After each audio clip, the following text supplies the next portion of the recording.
তুমি কি একটি কথা ভেবে দেখেছো?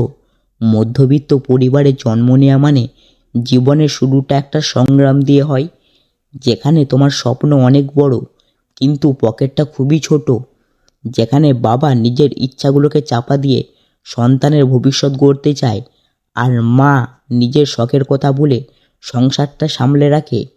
কিন্তু জানেন কি, এই মধ্যবিত্ত ঘর থেকেই জন্ম নিয়েছে অসংখ্য সফল মানুষের গল্প। আজকের এই গল্পটা হয়তো আপনার গল্প, একটা মধ্যবিত্ত মানুষ ও সংগ্রাম, স্বপ্ন তার শেষ পর্যন্ত সফল হওয়ার গল্প।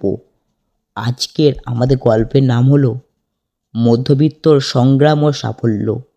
তো চলুন তাহলে শুরু করি আজকের আমাদের ছোট্ট একটি গল্প। একটি ছোট্ট শহরে একটি সাধারণ মধ্যবিত্ত পরিবারের ছেলে ছিল অরিন্দম। তাদের সংসারটা খুব বড় ছিল না। তাদের সংসারে ছিলেন বাবা, মা আর অরিন্দম। বাবা একটি ছোট্ট অফিসে ক্লার্কের চাকরি করতেন, মাসের শেষে বেতন পেতেন।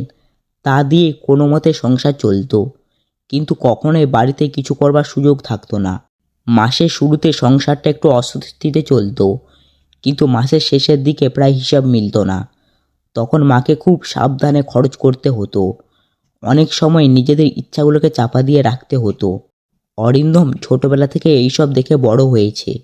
নতুন জামা, দামি খেলনা, বিলাসিতা, এইসব তার জীবনে খুবই কম এসেছে।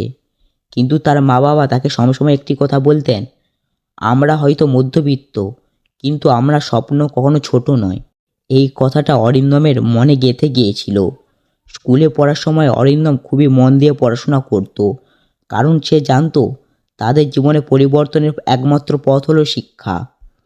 অনেক সময় তার বন্ধুরা কোচিং সেন্টারে পড়তে যেত, কিন্তু তার সুযোগ ছিল না।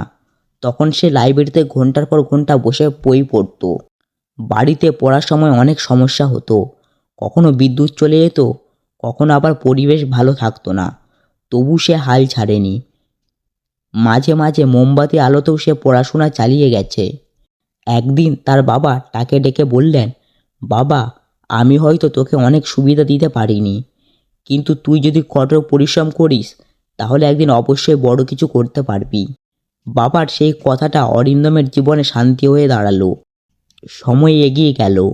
মাধ্যমিক পরীক্ষায় অরিন্দম খুবই ভালো ফলাফল করল। এরপর উচ্চ মাধ্যমিক পরীক্ষায় সে আরও ভালো নাম্বার পেল। কিন্তু সামনে বড় চ্যালেঞ্জ ছিল, কলেজে ভর্তি হবার টাকা।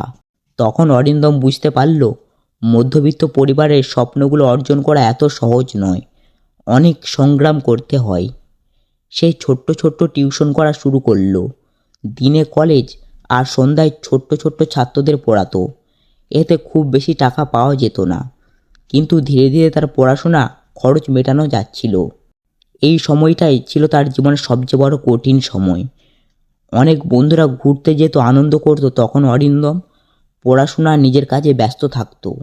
কিন্তু তার মন সবসময় একটি কথা বিশ্বাস ছিল, সংগ্রাম যত বড়, সাফল্য ততই বড়। বছরের পর বছর কঠোর পরিশ্রম করতে লাগলো। অবশেষে সেই দিনটা এলো, অরিন্দম একটি বড় কোম্পানিতে চাকরি পেল। যেদিন সে প্রথম বেতন পেল সেদিন তার চোখে জল এসেছিল, কারণ সে জানতো এই সাফল্যের পেছনে তার বাবা মায়ের অসংখ্য ত্যাগ আর নিজের অগন্তি সংগ্রাম লুকিয়ে আছে। সেদিন সে বাড়িতে ফিরে বাবার হাতে প্রথম বেতনের টাকাটা তুলে দিল। বাবা কিছুক্ষণ চুপ করে থাকলেন, তারপর চোখের জল মুছে বললেন, আজ আমার সব কষ্ট সার্থক হয়ে গেল। মা তখন হাসতে হাসতে বললেন, দেখছো, মধ্যবিত্ত পরিবারের কখনো স্বপ্ন ছোট হয় না। সেদিন অরিন্দম বুঝতে পারল মধ্যবিত্তদের জীবনে সবচেয়ে বড় শক্তি হলো পরিশ্রম, ধৈর্য আর স্বপ্ন দেখার সাহস।